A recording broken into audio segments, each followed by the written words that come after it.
Is this that French coffee you had sent up from New Orleans? Yeah, is it too strong? No, it's great. Whole breakfast was great. Day is starting off good. I hope.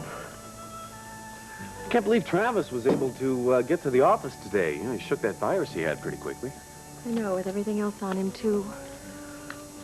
Pays to stay busy. I try. Mm-hmm. Look, did you bake these croissants yourself? I certainly did. At 5:30 this morning, as a matter of fact. 5:30? What'd you do, stay up all night playing pinochle or something? Well, I woke up early worrying. I thought it'd be better to get up and do something. Liza, look, you gotta stop worrying, all right? It's no good to do 24 hours a day, especially for a pregnant lady. Dane, my husband is going on trial for murder. How am I supposed to not worry? Good point. Look, we're gonna solve this thing. I know it. We're gonna solve it. All we need is a break. That better not be the press. You know they still won't leave us alone. Hello. Tom. Did you find out anything new? Yeah, he's here, but... All right. Hold on. Thank you. Yeah, Tom, what's up? You do? Great, what is it? Oh, that's good. Oh, yeah, that's very good. Yeah, that is excellent, buddy. It looks like we're finally onto something. Sure, yeah, I'll do that. Okay, fine. I'll check on it, and I'll meet you at Rusty Centel's later on today, okay? You got it. Okay, bye-bye. Terrific. Great. What? What is it? It sounds like good news. Sorry, Liza, I can't tell you.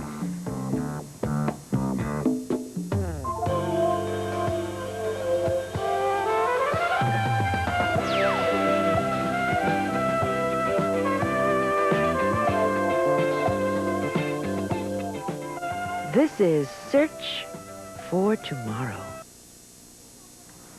What do you mean you're not going to tell me? I don't want to name names at this point. Plus, I don't want to get you involved in all the specifics. I am involved. Dane, my life is involved. All right. Now, look. Let me preface this by saying Tom's whole strategy is to build as many cases as possible against all the other defendants, you know, to cause reasonable doubt. I know all that. I want you to tell me exactly what Tom just told you on the telephone. We have some new information on Warren Carter.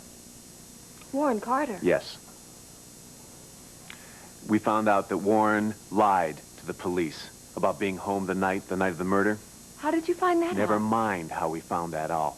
We also have definite testimony that Warren Carter and Rusty Centel did not get along very well together. In fact, Warren hated him. Easy to do. Yeah, that's for sure. That's for darn sure. Also, the kicker is, last night, Carter had a meeting with Rusty's old lawyer, Phillips, out at the riverboat. Yeah. Why? Yeah, I don't know. But it's beginning to look like we can build a pretty good case against Mr. Carter. Oh, Dane. Mm-hmm. Now, if we could just prove that he wasn't home the night of the murder. Wait a minute. What? Wait! That Ringo guy. Ringo Altman, he's the connection. Dane, look.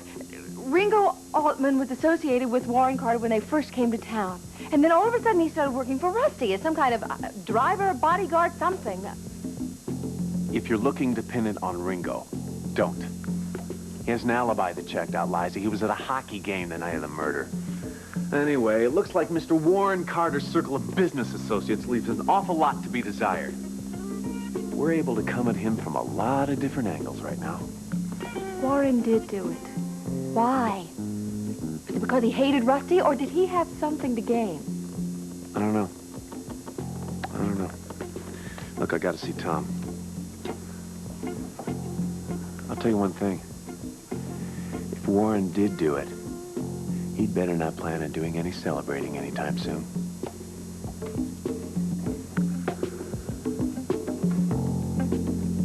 Oh, aren't these pretty little things here, Look at that. Solid.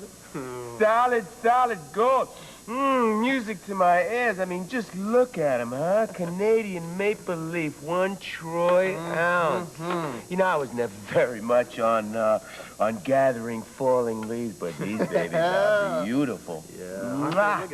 Look at that. Oh, did I do good or what? Did I? You did good. 100 of these beautiful little babies. All we got to do is sell them off. Yeah, for some nice, clean green. Yeah. Right? Right. Okay. What are you doing? Oh, gonna get some coffee. Oh. Well, give me some. All right. Hey, you know, Warren, we really should talk about, Phillips. Yeah. Oh, yeah. All he had to say was that, he was offering Rusty's, a job. Plus, one very interesting little piece of information. What? He said that the people in Europe knew that Rusty had in his possession a very large amount of money when he was killed. Oh, yeah? Mm-hmm. But they think that the cops have probably impounded it and are going to use it as a trap. Well, what do you mean? They'll just hold on to it until someone steps forward, asks about it. And then he gets busted. Yeah. So they're just going to write the whole thing off. They're writing it off? All of it. The whole bundle? Yep. And even after we wash the money, it's still going to be worth over $1 million. And Yeah. they're writing it off like an old piece of chewing gum? That's it. That's it. More than $1 million bucks? Yeah. Ah, and you got it. You got it all. Yeah, and, yeah, I do got it. And you'll get a cut of it. Oh, man. Did we hit the jackpot or what? They're giving it to us. Oh, boy, yeah. All we got to do is just clean all the rest of it, leave no trails, none. And we're home free. I love it. Does this mean that I'm going to be working for you again? Yeah, for the time being. Well, that's fine. That's fine with me. Okay, but one thing, you absolutely have to keep away from Susie. Okay, she gets very unnerved when you're around, very mistrustful. Well, what have I got, leprosy or something? I always got a nice smile for her. Yeah, I don't know, maybe it's the way you dress. Where do you get that stuff anyway, Ringo? What? I mean, what? Look at the tie, look at this shirt. What, you get it from some retired gangster? You look like you're out of an old George Raft movie. Hey, I happen to like those movies, okay? Okay, well, fine, but they don't make you look very legitimate. Get yourself some nice, stylish clothes. All right, like me. okay, I will, all right? You're starting to sound like old times. Nothing is like old times. Now is now. Boy, it's gonna be different. Yeah, I guess so.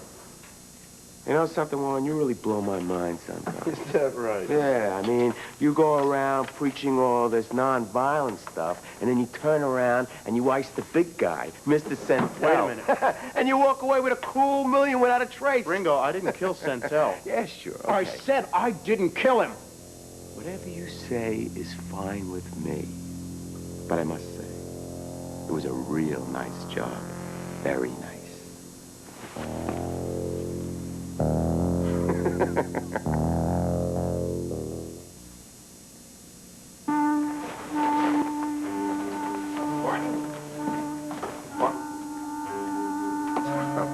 Hi. I was wondering why the lights were on. We aren't open upstairs yet. Well, I was here to see Martin. Jenny said that he would be in early to do the books. Oh, yeah. Poor Jenny. I guess she doesn't know which end is up this morning. She must be a wreck. Because of Rusty's lawyer last night telling her not to be with the kid? Yeah.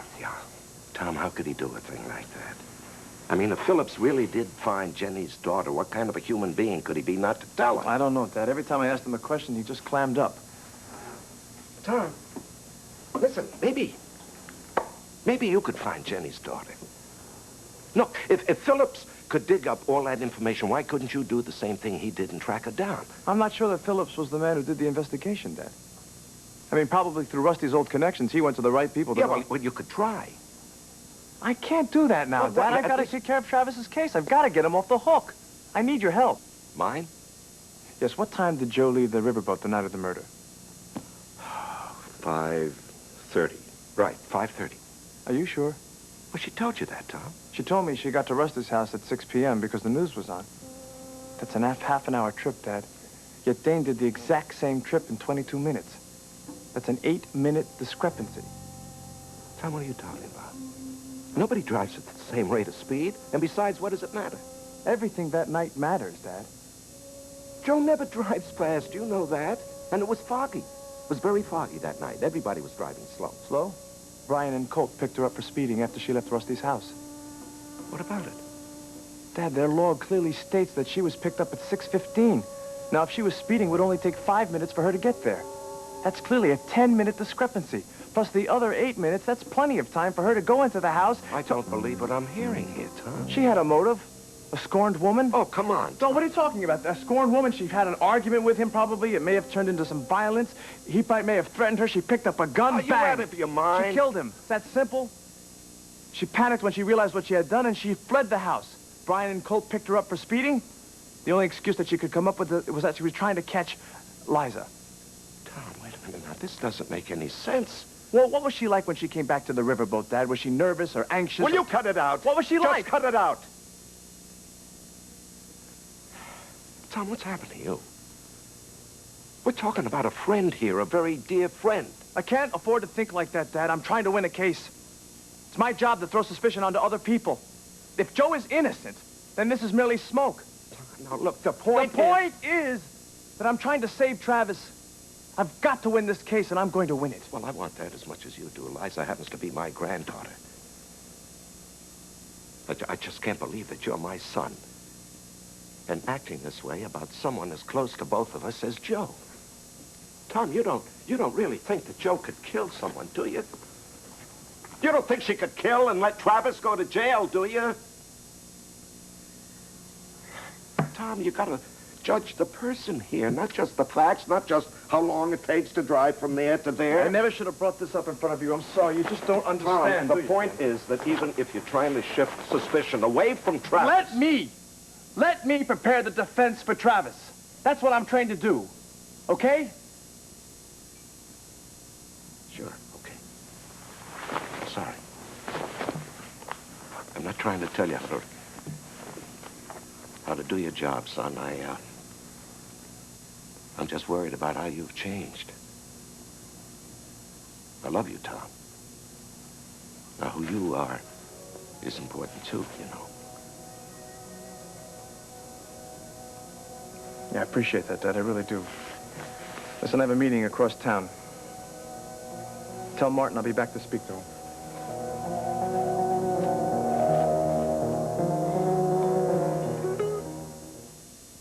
Here you go. Thank you for the loaner. Better watch the keychain, though. What key's gonna fall off. Oh, okay. Thank you. Thank you for lending me the car. You'll be happy to know that Brian and I are finally gonna buy one. Oh, good.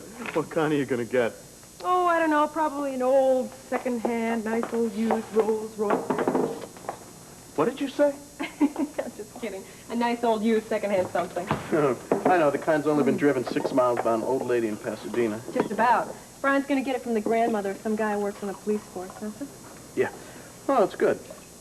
Did he like his party last night? Yeah, he did. You didn't think it was a good party, did you? Up until a point, and then... What?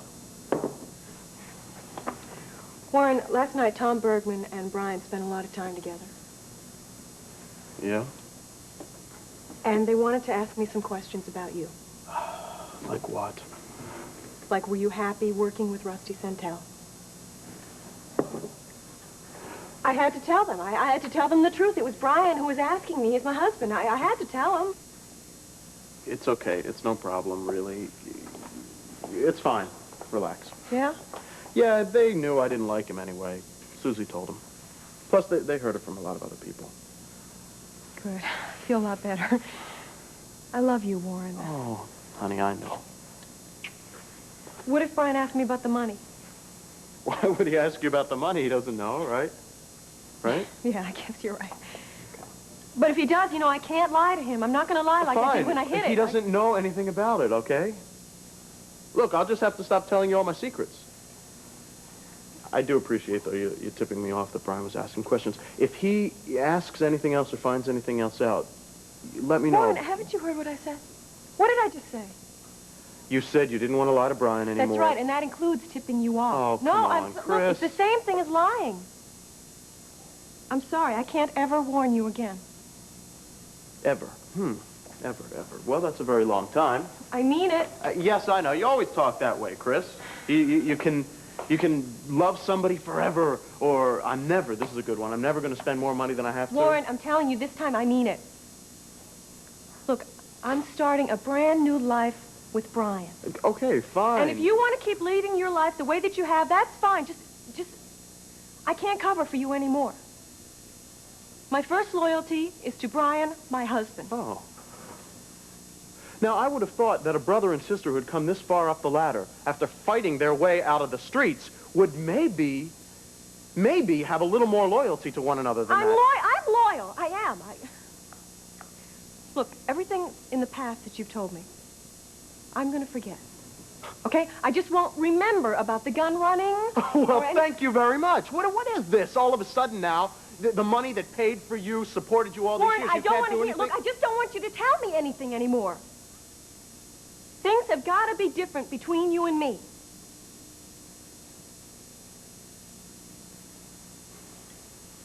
Thank you for lending me the car. Hey, anytime.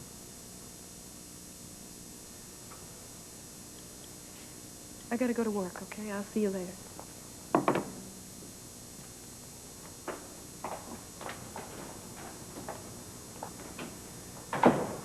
Goodbye.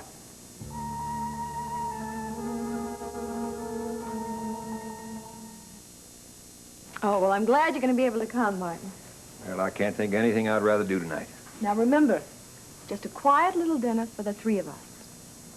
You know, I don't remember the last time you and Travis had a relaxed visit. Yes, well, things have been topsy-turvy. How's he doing, anyway? How are the two of you holding up, for that matter? We're trying. Just the fact that he's charged for his own father's murder makes things difficult, Martin. We go through each day, we try to find some kind of normal routine.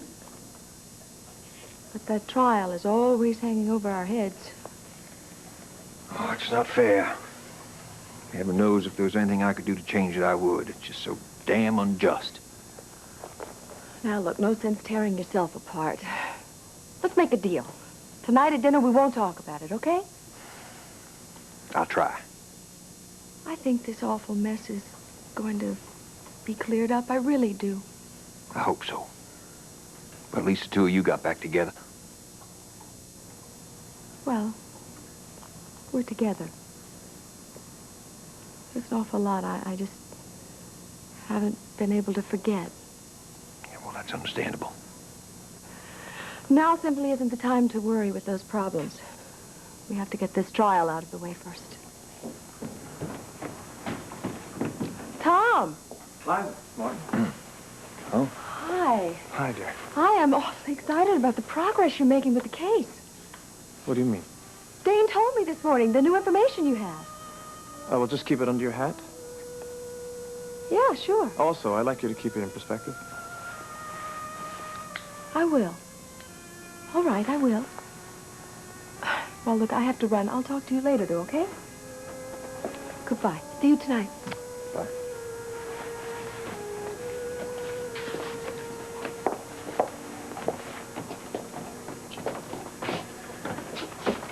So what's this new information that Liza's talking about? I'm just asking a lot of questions. Stu told me you came over earlier to see me. Yeah, I wanted to refresh my memory about a couple of the facts that we discussed last week. About what? Well, I remember the night of the murder, you said that you were in the company of a lady of the evening, correct? That's correct. And her name was Gloria? Yes. Well, it seems that Gloria has been in the county jail since December. You think that there's only one hooker by the name of Gloria in all of Henderson? Yeah. In the bar you said she worked. I do. Well, then maybe best check your facts with the police again. I think you obviously made a mistake. Martin, why don't you tell me the truth? I am telling you the truth. Then why don't you take a lie detector test so you make me feel better? Why don't you just get off my back? Listen, Travis is my nephew. Don't you think if there was anything I could do to help him, I'd do it? I don't know. You don't seem to know a lot of things, young man, like when to back off. I don't see the police coming around here bothering me. The police aren't bothering with anybody but Travis because they're convinced he did it. Now, you and I both know that's not true. So I'm not letting you off the hook or anybody else until I find the person who committed that murder. That sounds like a pretty tall order. Maybe it is. Now, I want the truth. Or you're the kind of man that just says it's too bad that your nephew's going to be convicted for a crime he didn't commit. Oh, now you're really talking trashy. Am I? You hated Rusty. He tried to cheat you out of your Turner stock. Now, Martin, if you did it, tell me the truth. I can help you. I have to go into my office now and work on my books, so I don't have time to talk to you about this or anything else. You can leave by the same door you came in.